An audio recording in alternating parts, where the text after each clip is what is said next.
जय श्री राम दोस्तों, आपका स्वागत है आपके अपने भक्ति साधना चैनल पे।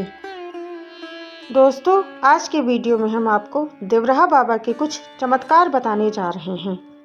सबसे पहला चमत्कार तो यह है कि वो करीब 900 वर्ष तक जिए, लेकिन सिर्फ दूध और शहद पीकर जीते थे। श्रीफल का रस उन्हें बहुत पसंद था।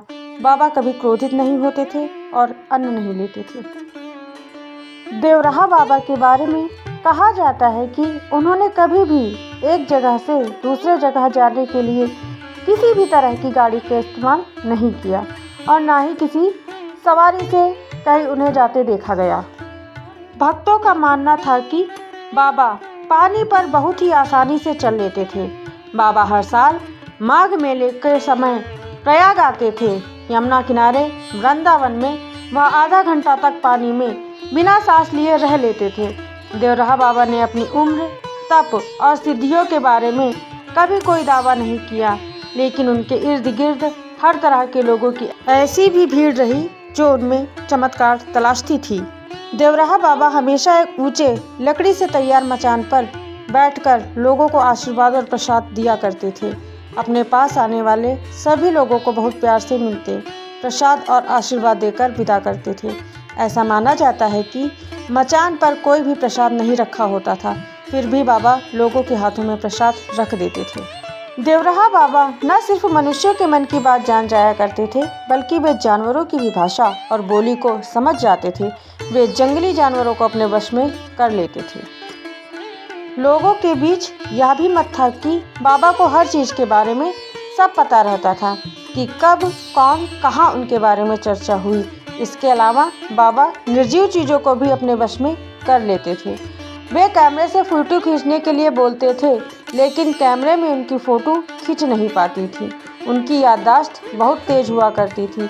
वे एक बार किसी से मिल लेते थे तो वर्षों बाद भी उसके ख़ानदान के बारे में बता देते थे। जब देश में आपातकाल के बाद इंदिरा गांधी चुनाव हार गई, तब इंदिरा गांधी देवराहा बाबा से आशीर्वाद लेने गई।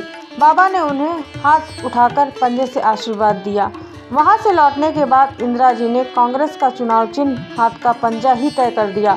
इस चिन्ह पर 1980 में इंदिरा गांधी के नेतृत्व में कांग्रेस ने प्रचंड बहुमत प्राप्त किया और वे देश की प्रधानमंत्री बन गई।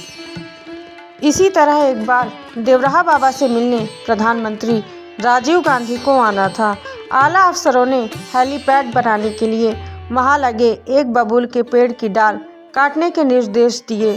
पता लगते ही बाबा ने एक बड़े अफसर को बुलाया और पूछा कि पेड़ क्यों काटना चाहते हो। अफसर ने कहा, प्रधानमंत्री जी आ रहे हैं, इसलिए ज़रूरी है। बाबा बोले, तुम यहाँ प्रधानमंत्री को लाओगे, प्रशंसा पाओगे, प्रधानमंत्री का भी नाम होगा, लेकिन दंड तो बेचारे पेड़ को भुगतना पड़ेगा। वह इस बारे में पूछेगा तो मैं क्या जवाब दूंगा? नहीं, यह पेड़ नहीं काटा जाएगा। अफसरों ने अपनी मजबूरी बताई, पर बाबा जरा भी राजी नहीं हुए। उनका कहना था कि यह पेड़ होगा तुम्हारी निगाह में, मेरा तो साथी है, पेड़ नहीं कट सकता। बाबा ने तसल्ली दी और कहा, घबराओ मत, प्रधानमंत्री का कार्यक्रम टल जाएगा। 2 घंटे बाद ही प्रधानमंत्री कार्यालय से रेडियोग्राम आ गया कि प्रोग्राम स्थगित हो गया है। देवराहा बाबा का जीवन बड़े रहस्यों से भी भरा पड़ा था। माना जाता है कि उनके अंदर इतनी सिद्धियां थी कि वह भविष्य में झांककर देख सकते थे। उनके बारे में यह भी माना जाता था कि ध्यान योग की प्रबलता के कारण उनका संपर्क हिमालय के ज्ञानगंज के अंदर वर्षों से तपस्या कर रहे ऋषि मुनियों से भी था। ज्ञानगंज दुनिया की सबसे रहस्यमय जगह है। यहाँ का रास्ता अभी तक कोई नहीं ढूंढ पाया है। यह जगह कैलाश पर्वत के पास स्थित है, जिसके बारे में बताया जाता है कि यहाँ समय को वश में करने की क्षमता है। यह ज्ञानगंज बड़ा ही दिव्य स्थान है और यहाँ हजारों वर्षों से ऋषि मुनि तपस्या में लीन हैं। कहा जाता है कि महाभारत काल में पांडवों ने यहाँ से सिद्धियाँ प्राप्त की थी। मान्यता है कि देवराहा बाबा ने अपने तप के बल पर यहाँ के ऋषि मुनियों से भी ध्यान के माध्यम से संपर्क बनाकर रखा हुआ था।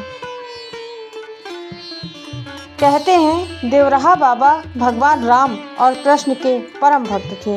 बाबा श्री राम और भगवान कृष्ण को एक ही मानते थे और उन्होंने यह बात इस प्रकार से कही भी थी। उन्होंने कहा था, एक लकड़ी हृदय को मानो, दूसरा राम नाम पहचानो, राम नाम नित उर्पे मारो, ब्रह्म दिखे संशय न जानो। दोस्तों, ये कुछ चमत्कार हैं हमारे देवराहा बाबा के। उम्मीद है आपको वीडियो पसंद आया होगा। अगर आपको वीडियो अच्छा लगा है तो प्लीज़ वीडियो को लाइक करें, शेयर करें और चैनल को सब्सक्राइब करें।